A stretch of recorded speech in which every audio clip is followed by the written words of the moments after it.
There's an old hymn that goes something like this. There's a place dear to me where I'm longing to be with my friends at the old country church. There with my mother we went, and for our Sundays we spent with my friends at the old country church. Precious years, sweet memory. Oh, what joy they bring to me. How I long once more to be with my friends at the old country church. Today we're looking at the future of the church.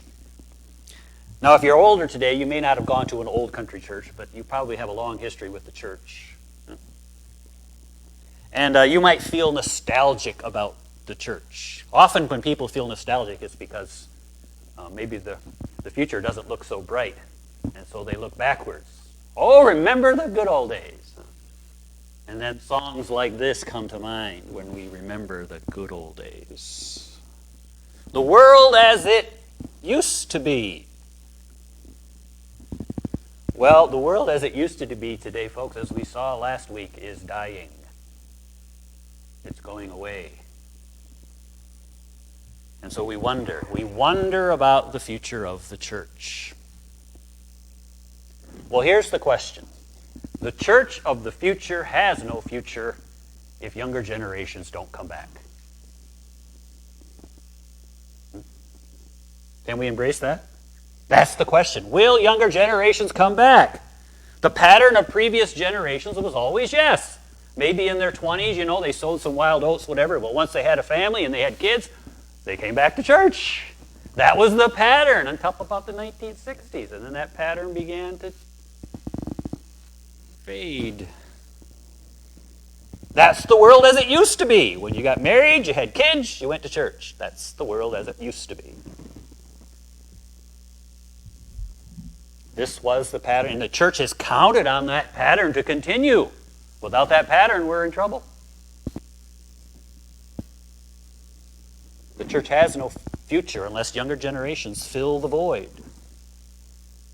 And so the question is then, will they come back? I finished my dissertation on this very subject in 2017. And the thinking that one, well, we weren't quite sure. They might come back, they may not come back. There was still some question. Today, there's no real question. They're not coming back. Can we embrace that? Not embrace it, but can we accept it? In Europe, the church as it used to be the church is dead in Europe. They have large cathedrals, but no one goes to church. In Europe, they're secular. And this is the pattern we're seeing repeating itself in our day in this country, because the people who don't go to church are now outweigh the ones who do. And the pattern is just continuing.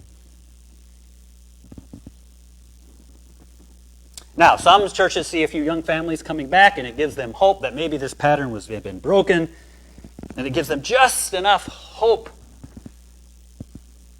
like those on the Titanic who wonder if maybe the water isn't coming in as quickly as, The ship is going down. And so the billion-dollar question, will they come back? Well, they could come back if we could reverse a number of trends. If we could reverse these trends, then perhaps they would come back. So a group of pastors gather in this small town, this mythical small town, because they want to know, what do we do about the young people? And so they start coming up with proposals, and one of them, what is the problem? He said, well, it's economic. One pastor said, it's economic. You see, our schools used to be much bigger because we had jobs, but now people don't have the jobs, and so they move away. And then people just aren't having the babies they used to have because both families are not working, and there just isn't enough time and energy, and it's economic.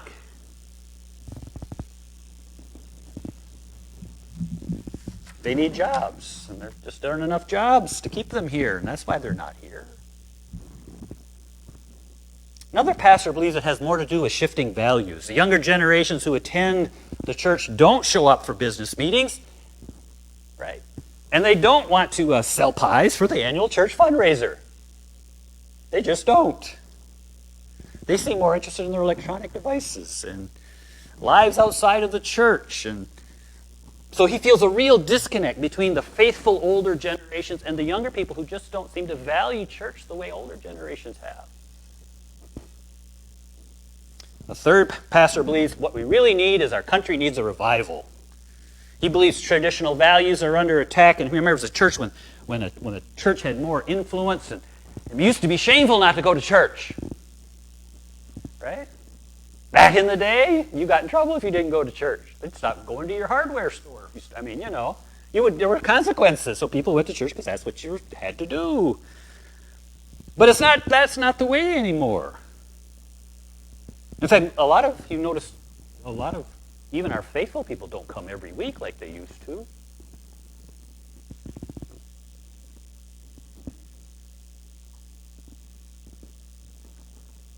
Another pastor is just demoralized because she thought, well, maybe if we could just make the church, we got a contemporary band and we had praise music and we had all these programs for families and we did all these things. Well, that would bring them back.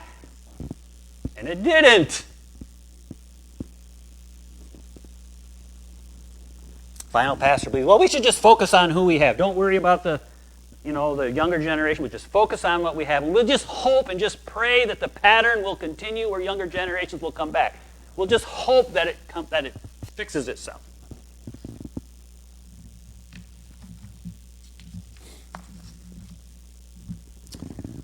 Well, those are what the pastors discovered. But behind that, folks, there's a number of major trends which we have to face. One of those trends is globalization. That's a big word. That means, where are the jobs? Where are the jobs going? For blue-collar people. Overseas. China. Remember the good blue-collar jobs where one man could work and support his family and the wife could stay home and raise all these kids? How many of us came from large families? Back in the day, people had babies, lots of babies. They don't do that anymore. They got both parents working. So the blue-collar opportunities aren't there like they used to be. Globalization. Another pattern is urbanization. Did you know in 1800, 90% of the population lived in rural areas? Guess what the percentage today? 20%. 80% of people now live in major metropolitan areas. Where do our young people go? We applaud them when they graduate. Where do they usually end up going? To the city to find a job. Often these folks are what we might call the white-collar kids, right? The kids who would be the future leaders and the ones who would bring in all the... They're not there. It's called brain drain. They're leaving.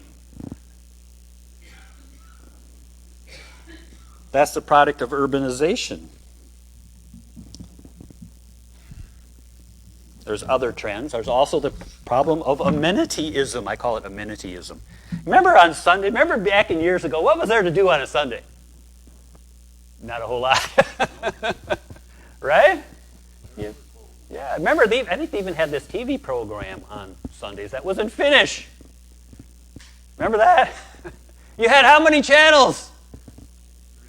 3, maybe 2. I went 2. You guys were blessed. But there wasn't a whole lot to do on Sundays now. The other one was PBS. PBS, that's right. And you didn't watch that very often. But, and it was, and so there wasn't as much to do. And now these stressed out parents at home and they got Netflix. They can binge watch all day long. I mean, there's just so much more opportunity, so many more choices than there used to be. Got all these amenities. Let's see, there's more. Oh, this is the big one, whether you're in the country or the city. People are just not as religious as they used to be. Non-religion is growing in this country. They just don't see the point. Why?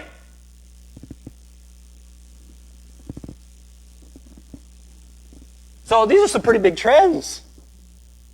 I don't know about you, but I feel pretty powerless against those big forces out there. Huh? What are we going to do? Well, our passage from Ecclesiastes can help us a little bit today. Just a little bit. Here's what the passage from Ecclesiastes says. Don't long for the good old days. This is not wise. That's the first step. We can't, if we're focused on the past, what are we going to miss? Now. And we'll miss the future that we have left. The thing that God has for us now and in the future, we won't see it, we won't recognize it because we'll be old.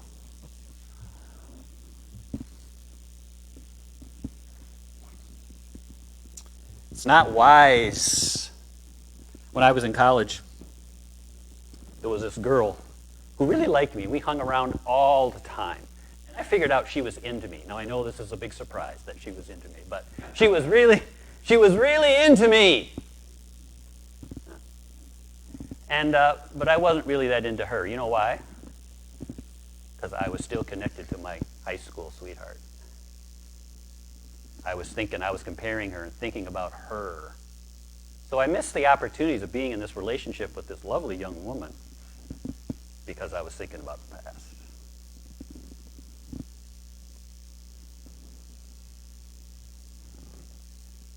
I found an article on the dangers of nostalgia, and in that article it said this. This is so true of the human psychology. We would rather be ruined than changed.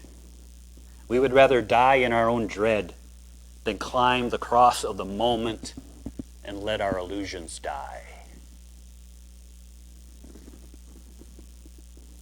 Folks, as we think about the future of the church, are we willing to let our illusions die? Whatever future we have left, it's not going to be back there. It's going to have to be now. Because we're running out of time. Are we willing to go through the process to let our illusions die? The purpose of this series is to help us be wise by letting our illusions die so that we can begin, and we're going to have a whole process for this, where we can begin to imagine the future that we can have with the time we have left rather than pining for the good old days. Because they're not coming back. Can you embrace that? Easier said than done, isn't it?